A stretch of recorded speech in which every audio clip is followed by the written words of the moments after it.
Hello, this is Joey from the Game Club podcast, and this episode of DLC we are focusing on a new FPS called Vampire Hunters. Vampire Hunters is a roguelike FPS that takes the bullet heaven chaos of Vampire Survivors and drags it into full 3D. Imagine the auto-attacking madness of Survivors, but you're the one walking through the swarm in glorious first person. Frantic, it's hilarious, it's very easy to pick up and play, and it's dangerously addictive. So before we get into today's episode, I want to send our usual massive thanks to our friends over at Game.Press and our new friends over at Gamecraft Studios for the free copy of the game for review purposes. Can't tell you how much we appreciate it. So what exactly is Vampire Hunters? Well, at its core, it's a run-based arena shooter where you battle endless waves of vampires, skeletons and other gothic nightmares. The twist is that your guns auto-fire. You don't have to pull the trigger, you just focus on your movement, dodging and collecting upgrades. The hook?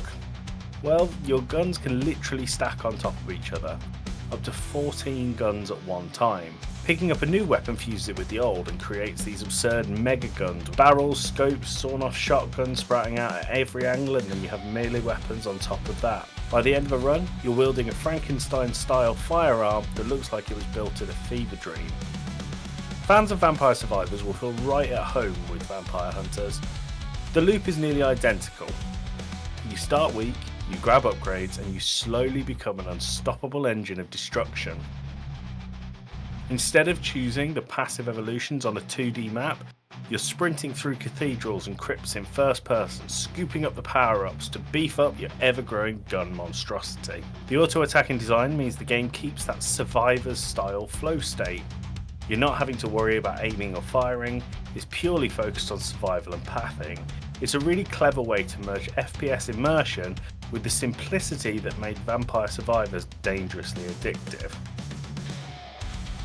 What surprised me most about Vampire Hunters is how tense and chaotic it can feel, even when you're not pulling the trigger.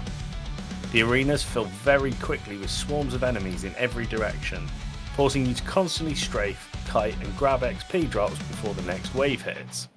The auto-firing sounds like it could be too passive, but it actually frees you up really well to focus on your positioning and creative weapon stacking.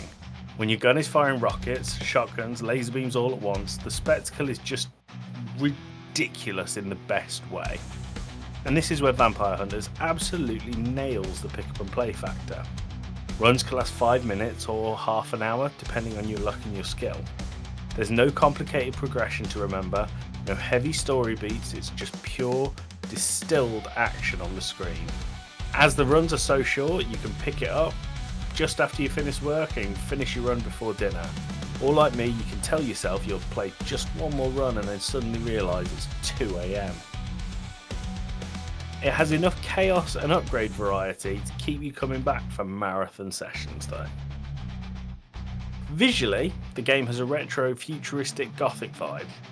Think Bloodborne remake meets Serious Sam. The arenas are moody but readable.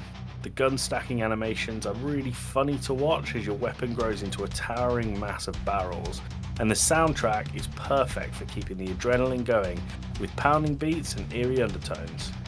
It's not about photorealism, it's about spectacle and clarity, and it delivers that in spades. So how does Vampire Hunters stack up? Realistically, I think because of its popularity, it's not going to replace Vampire Survivors, but it brilliantly translates some of that addictive loop into first-person chaos. The auto-firing mechanics sound simple, but it's genius, allowing you to focus on dodging, upgrading, and watching the absurdity of your gun monstrosity. If you loved Vampire Survivors but you want something a little bit more immersive, or you're an FPS fan curious about the roguelike craze, I feel like this is a must-play. Quick to start, endlessly replayable, and just plain fun.